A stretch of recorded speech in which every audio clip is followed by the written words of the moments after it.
ng Tugigaraw, natuklap ang pinto. Ganun ba kalakas ang hangin yan? Alin ko Yung kayo na, yung pintura ng Tugigaraw City. Dati na yata yun. Dati na ba yan? Yan ito? Luma na. Luma na ba yan? Baka yung pinturang ginamit ay hindi yung ginagamit nung mahaba ang balbas at Akala ko dahil sa hangin ng leyon yun. Hindi. Hindi ba? At ang kanyang bugso, 185 kilometers per hour. Malapit na. Malapit na nga mag-super typhoon Kasi yan. oras na maging 200 ito, Jen. Nako, super typhoon na yan. Nako po. Yan po ang nangyari ngayon. Nangyayari ha. At yan po inaantabayanan ng ating mga reporters at correspondent. Mag-antabay lang kayo. Kasi bago pa man manalasa itong bagyong Leon, meron na hong bagyo na nalasa naman sa Senado kahapon. Super typhoon. Pero bago mo lang ilipat yan, Nelson, yung punto na yan, ha? Makagandahan na lamang, mabuti-buti, ang Pangulo ko ay pumunta ng Batangas kahapon. Anong ginawa doon? At doon na pinuntahan ng mga biktima ng kalamidad. Sino bang presidente yan? Kasi ang alam ko, yung presidente talaga ay sumakay ng helicopter, Jen. Nag-chopper ba? Oo, nga pala nung isang araw. Tinignan, kasi baka siyempre naman. Pero hindi ata naputikan, hindi ata nakipagkamay pa sa tao. Mahirap nang maputikan, baka maubuhin, di ba? O kaya naman sipunin. Ang tinutukoy ko na presidente ay ang dating Pangulong Rodrigo Duterte. Ayun nga. May mantakin mo pagkagaling pala sa Senado. Yes. Agad-agad mantakin mo. Ayan Sa Talisay. Tumuloy pa po siya ng Talisay, Batangas. At personal pong nakiramay sa mga... Ito po yung namatayan ito. Kasi nga nagka-landslide dyan At yan po ang lugar na pinakamaraming casualty. Namatay dahil sa bagyong Christine. Kaya sabi tuloy ng iba nating kababayan, yan ang Pangulo ko. Oo nga. Hindi yung kundi sabi na yan ang Pangulo namin. Kasi parang mamimiss mo nga, di ba? Yung isang presidente na basta may nangyaring ganyan, una, mararamdaman mo yung kanyang presence. Totoo naman, tama naman talaga yun. At hindi lang yan, personal talagang pumupunta, lalo na kung may namatayan ganyan karami. Di ba? Mo yan, Akala ko pa naman, sabi niya kahapon, bago umalis sa Senado, huwag niyo na ako ipapatawag dito, wala na akong pamasahe, ha? Pero siyempre, hindi niya siguro masikmura, Jen, na uuwi siya ng Davao na hindi man lang niya madadaanan yung mga kababayang natin, kapwa Pilipino, na namatayan. Kasi siguro sa isip niya, baka hinahanap ng mga taga-Talisay ang presidente. Ako muna, punta na, kahit magpanggap na lang muna ako presidente, kunwari. Ako naman, naniniwala. Siyempre, bilang dating presidente, di ba? Ay, nasa kanya pa rin yan? Oo naman. Oo, gawi, di ba? Kumbaga, naka-embed pa rin sa kanyang damdamin niya. Basta may sakuna, dapat nandun siya. Totoo ba yung nakabasto na ang Pangulo, no? Hindi lang yun dyan, kasi di ba, doon pa nga sa Senado, tumas nga yung BP, di ba? Yun na nga, nag-pressure, tapos sabi nga na, baka pagod na kayo. Break natin. Tapusin na natin. Pero parang nabitin pa kahapon sa... Tatapusin nyo na kagad. Yan lang ba itatanong niyo sa akin? Yan lang ba itatanong niya? Marami pa ako ikukwento Kaya marami pa ako sasabihin sabi niya siguro, total, wala naman kayo maitanong na sa akin. Hindi ko na sasayangin ng oras ko. Bago ako pumunta ng Davao, kasi mahal pa masahe Diretso muna ako doon sa mga kababayan nating namatayan. Malayo-layo rin ang biyahe ko, nagbaylan ng Pangulo, ha? Hindi birong biyahe yan, Kung galing ka ng malaking, Senado, Pasay. Sa Pasay, kahit pa nag-skyway ka sa Tomas, mga 3 hours. 3 hours din yan. Hindi lang yun, kasi hindi naman maganda pa yung kalsada doon. Yun na diba? nga. Oo. Kaya pala talaga sabi ng iba, yan ang Pangulo ko. Parang na-miss nila ang presidency ng dating Pangulo, no? Pangulong Duterte. Lalo na nga, nung una niya makita, bago pa yung sa Talisay, ha? Doon pa lang sa pagharap ng dating Pangulong Duterte sa Senado, mararamdaman mo na, ganito dapat ang presidente. Alam mo yung tinutukoy ko dito? Yung fear, yung paninindigan. At yung pag-ako ng responsibilidad, na sige kung gusto nyo, ako mananagot lahat yan. I take full responsibility kasi ako ang presidente noon di ba? Tanungin nga natin si Ginoong Cesar Chavez. Ginoong Cesar Chavez, head ng PCO. Pakiusapan niyo na ba ang Pangulong Bongbong na bukod sa kanyang pagka-chopper, ay may napuntahan na ba, may binabaan na ba siya? Na mga lugar na naapektuhan ng Bagyong Christine? Wala pa. Baka naman nalagpasan na natin. Kasi ultimo meeting lang dyan sa isang sulok Ginagawa na nilang balita Oh. Di ba? Nag-meeting po kaming tatlo dito sa isang sulok. At kami, di ba? Tanong nga natin, baka naman, baka hindi na natin alam. Tanong nga natin kay Ate Eden. Ako nga. Pakitanong nyo nga sa mga kasama namin dyan sa production, meron na ba, bukod sa pagka-chopper ng Pangulo, kasama pa sa Ate Eden nung nag-chopper? Yes. Ano, Sinama meron pa na ba ang siyang daming media, binabaan na isang lugar, o kaya pinuntahan, personal, na mga namatayan, o ano, na nagkabot na ba ng tulong? O kaya nagpalakas man lang Ayuda. ng loob, di ba? Oo. Nayag sabi pa naman ng Pangulo in our in this whole of the nation approach tagay hindi ganun tagay sa Mr. Parang lasing yan eh. Era pala Usapan lasing yan. whole of nation approach tayo. Pero tama ka, kasi maikukumpara mo nga naman, Ay, di ba? di ba? Na yung dating Pangulo, basta may ganyang kalamidad, lalo pat may mga namatay, hindi nawawala, pumupunta talaga personal, Jen. Oo. Di ba? Naku. Oo. Kasi baka sabihin nila, bagay kasi din ang laging katiwan ng Pangulong Bongbong. Hindi na ako pumunta kasi Baka magkagulo. security pa yan eh. Tapos sa halip na tumulong ang Di ba yung sa Norte dati nung di siya nakita yung naging sabi niya? Ano ha? Pero iba rin ho kasi yung presensya Totoo. kapag may ganyang kalawak na kalamidad. At hindi ito pangkaraniwan dyan, ha? 161 ang patay ha? 161 at 3 billion na po mahigit ang pinsala sa agrikultura at infrastruktura ng Bagyong Christine. At nagbibilang pa tayo. Ito, nagbibilang Jen, pa. Tanggalin mo na yung Bicol region. Halimbawa, walang nangyari dyan. Alisin na natin yung tungkol sa iba pang mga binaha. Yun lang talisay. Oh, tama ka. I-isolate natin insidente. Halimbawa, yan lang ang nangyari. Wala nang iba. Talisay lang mo, halimbawa. Sa dami ho ng nabiktima dyan, namatay, dapat talaga pinupuntahan niya ng isang Pangulo. Ay, oo. At yun yung naramdaman siguro ng isang tunay na Pangulo, ha? Sa Oo. pagkatao, yan po ang dating Pangulong Rodrigo Duterte. Oo. Di ba? Sa karakter dapat ganyan ang leader, di ba? Totoo. Oo. Eh kaya tuloy di maraming- representative yata, walang pinapapunta pa eh. Ay, di ko alam. Kaya ang tanong natin kay Ginoong Cesar Chavez Cesar Chavez, meron bang? Bakit may padalahan mo nga kami? Baka hindi na namin alam. Kasi yung Presidential Communications Office parang wala nang komunikasyon sa atin Ayun nga. Diba? Nila, kung ano na lang yung nilalagay sa kanilang ano eh. Oo. Dati, Jen, pagka tayo nagpo-programa, hinahanap ko yung mga balita ng PCO eh. Ayo. Ay, wala akong makita kung ano lang nakalagay. Pagka tinignan mo yung page ng PCO, may mga bago. Tsaka updated. Oo. Ito, pag tinignan mo, ilang oras na nakalipas. Hindi ba puro picture ni Chavez na nandyan? Hindi naman. Baka ginawa yung personal page niya? Hindi Oo. naman. Oo. Pero ang isa pang nangyari kahapon, Jen, Oo, yan. na parang ang bagyo, yung bagyong digong sa Senado. Ang daming nakamiss kay Digong. Pasensya na po kayo, ha? Pasensya na kayo. Ang naging damdamin at sentimiento ng taong bayan, parang, yes! Napapayes, eh. Tapos sabi, baratan mo. Parang kanonood ng pelikula ni Fernando po. Ganun ba? Suntukin mo sa kaliwa, suntukin mo sa kanan. Talaga naman, Bugbugin mo, oo. bugbugin mo. Tapos, di ba, may pompiagin mo. Parang ganyan, eh. Pero nakita natin doon na hindi mo talaga mauutakan Oo. ang isang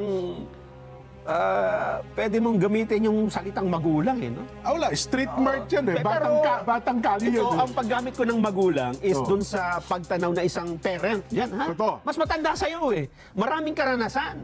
Hindi mo pwedeng paikutan. Hindi mo Oo. pwedeng loko-lokohin, di ba? Hindi mo pwedeng paikutin ng tanong. Sa nangyari kahapon, Oo. sila ang napaikot ni Digong sa totoo lang. Ayun nga, totoo. Yung Risa Ontiveros, na talaga namang naghanda ng kanyang mga tao sa likuran, Oo. ay nakahanda na po ng maraming maliliit na papel para itanong. Parang kahapon walang gustong itanong dahil sa lahat ng tanong ni Senadora Risa Ontiveros ay parang nasopla lahat eh. Sopla.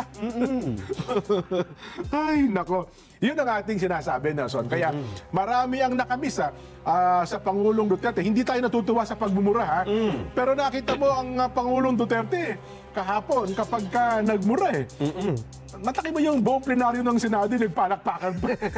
Asar na asar yung Oo. yun nandun, di ba? Yung chairman ng komite, si Senador Coco Pimentel, Mr. Sergeant at Arms, tignan nyo nga kung sino yung mga nagpalakpakan na yan. Kapag malakpak uli ay palabasin nyo sila Talaga dito naman. sa plenaryo. Eh, wala matitira doon. Baka mag-isa lang siya. Sabi naman ng Pangulo Duterte, plenary, wag niyo akong susugan at lalo akong, kumbaga wag niyo akong masyadong apuyan. Nagpalakpakan pa kayo dyan. Ano, ha? Yun ang gusto natin sabihin sa pangyayari ito, Nelson. Pero ang isa sa pinake up naman dyan ng mga siyempre, kalaban ng Pangulo, ha? Dating Pangulo, na talagang nagdidiin sa kanya, ay yung binanggit niya na, oo, meron akong death squad. Ayun naman. Diba? Sabi niya, meron ako. Oo. Ayan o, yung apat, yung death squad ko, yan ang mga leader. Sila mapapatay. Yan ang mga dati kong chief of police. Pakinggan natin, meron tayo. Meron siyang patayan? Oo, para malinaw. Oo, para tingnan natin kung siya ba ay, anong klaseng statement ito? Pagka ikaw ang nakinig, ha? Magagamit ba ito ebidensya laban sa kanya? Tingnan natin. Tingnan natin. Yan. O sige nga. Banat Sot. I can make the confession now if you want. Mr. Chair. Talagang niyayari ko. Pero wag mo naman mga pulis kawawa naman. Meron akong death squad. Death squad. Pero hindi yung mga pulis. Sila rin yung mga gangster. Yung isang Mr. Chair. gangster, utusan ko. Patayin mo yan, kaya kung hindi mo patayin yan, patayin kita ngayon.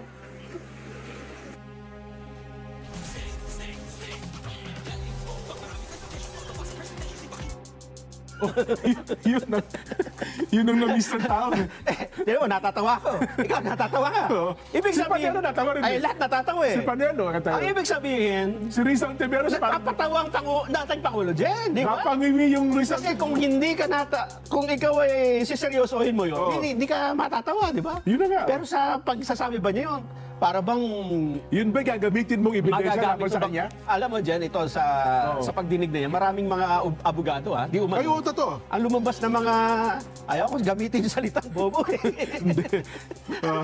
Paano mo Hindi ba tayo gagaling-galing, ha? Di ba? Paano mo sisiluin? Ano mo naman ang abogado naman, oo. May mga leading questions yan at mga tanong, di ba? Oo. Minsan may mga pansilong tanong yan. Paano mo sisiluin yung tanong, yung salita na yun ng Pangulo Duterte? Yun nga. At saka yung sinabi niya yun, ito ba ay magagamit Gagamit ko ng ebidensya laban sa kanya? Hindi. Na umamin na po ang Pangulong Duterte Kasi, Jen, na may death squad. hindi naman basta inamin ng isang tao, ako po pumatay niyan. Halimbawa lang sa isang kaso, ako pumatay. Titingnan pa rin yung ebidensya eh. Kasi baka inaamin lang niya yun para ilihis yung investigasyon eh. Alam ng mga matatalinong abogado yun, Jen, na hindi basta may admission, yun nakaagad yun. Di ba? Lalo na kung ganyan, tingnan mo naman kung paano niya ginawa yung admission, di ba? Yun na nga. Hindi naman siya seryoso. Nako. At bukod doon, sinabi niya na itinuro pa niya sino ba yung mga miyembro ng death squad ninyo? Mga negosyante rin yung sa Davao. Ayun nga, negosyante. Mga negosyante. Ibig sabihin mga negosyante po sila ang ay, oo. Oo, sila. Kasi kapag pinatay nila yung mga taong mga salbahe doon, dadami ang negosyo. Makikinabang ang mga negosyante doon sa kanila. Sino po ang... Sino-sino sila? Sino-sino? Hindi yung mga mayaman. Ang iba nga din na, napatay na rin eh. Patay na. Hindi ko na matandaan eh. Sino ho ang nagbabayad sa kanila? Ba't nabayaran? Negosyante nga sila. Nahiyaman nga yung mga tao na yun. Ikaw, Jen, kapag ikaw naniwala dun sa kwentong ganon, anong tawag sa'yo? Anong tawag sa'yo? Utu-utu ang gullible ka tawag sa'yo. Di ba? Meron pa isa yung magandang sinabi niya, yung gusto, dadalhin ba kita sa impyerno ba sinabi ni Pangulong Duterte?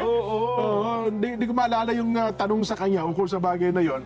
But anyway, nilalatag lang po natin yung mga nangyari kahapon. Kung ano ba ang naging kwento. Marami ho ang sinasabi namin, marami ang nakamiss, nakaalaala kay Pangulong Duterte at doon nung tinapos na ang pagdinig, tapos na ba? Bakit nyo tinapos ka agad? Marami pa akong aaminin eh. Marami pa akong gusto sabihin para na sa ganun malaman nyo na talaga lahat ang buong katotohanan. Di ba? Yun nga.